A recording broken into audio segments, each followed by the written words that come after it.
Alright, so right here you have the old exterior aluminum frame sliding door. We've already replaced one, gelled one of course, argon filled, retrofit vinyl door, along with the window already as well. Working on this one here.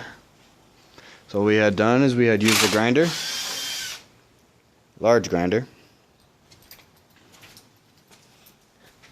We had cut through the masonry and the nail-in tab right there. You can see how it's cut. That's the nail tab. That's what connected the actual aluminum to the wood. We had gone through and cut that off instead. It's aluminum, it'll come off very easily. After you have gone through and unscrewed, then from the inside you want to cut the caulking, if there is, there should be. Release it from the inside, and then the whole frame will come out. I'll show you that part in a second.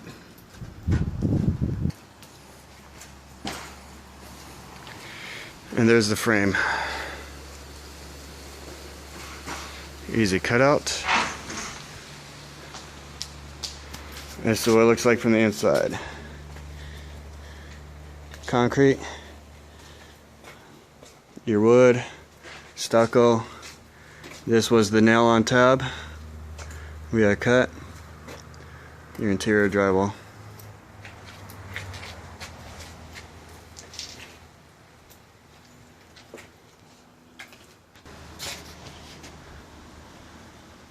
So as you see, put a bead clear, door and window sealant on the stucco, and then the inside of the flange.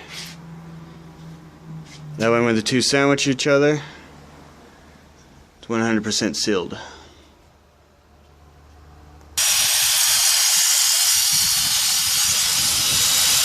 This door is done. Working on the next window.